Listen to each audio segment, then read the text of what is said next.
le GRI, c'est intéressant pour nous, effectivement, de montrer que les acteurs publics, les acteurs privés, on est dans un même écosystème qui évolue avec des transformations très importantes du monde de l'immobilier. Ça a été rappelé ce matin en termes d'usage, en termes de réglementation et en termes de transformation aussi du besoin d'avoir des immeubles résilients à horizon long, en fait.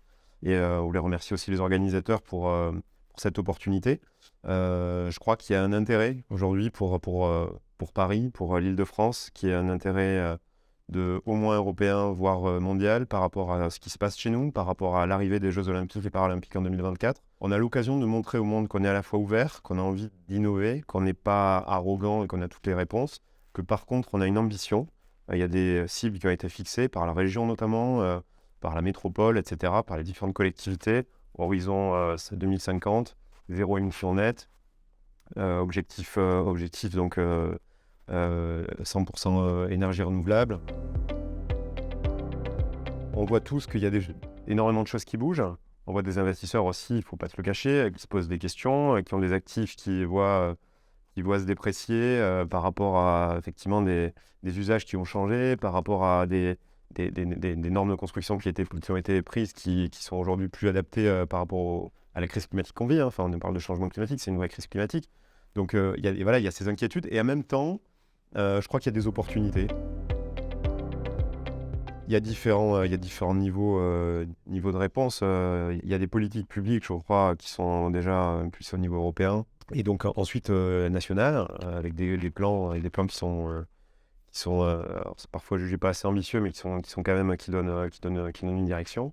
Et au niveau régional, il y a de nombreuses choses qui sont faites. Il y a une stratégie économique déjà qui pousse en faveur de certains secteurs spécifiques sur lesquels il y a des financements qui sont prévus.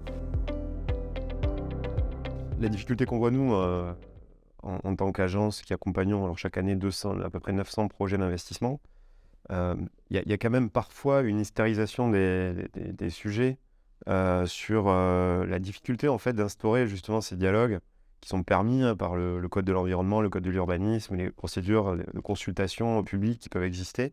À un moment, se dire que ne plus construire, c'est l'avenir. Il faut quand même voir qu'il y a un manque à peu près de 700 000 logements chaque année en Île-de-France. En 20 ans, on a gagné à peu près l'agglomération de Lyon. Donc, ne plus construire, c'est aussi se dire qu'on ne rénove plus. Donc, on a des logements qui sont plus adaptés à la crise climatique, qui vont être trop chauds, qui vont être bientôt trop chauds.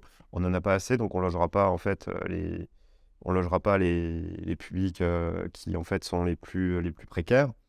Donc, ça, c'est des débats qui sont difficiles à porter. Nous, ce qu'on peut observer en Europe, en tout cas, c'est qu'on n'est pas les seuls à faire face à une crise un peu de confiance envers la décision publique et entre les citoyens, la décision publique et les entreprises privées.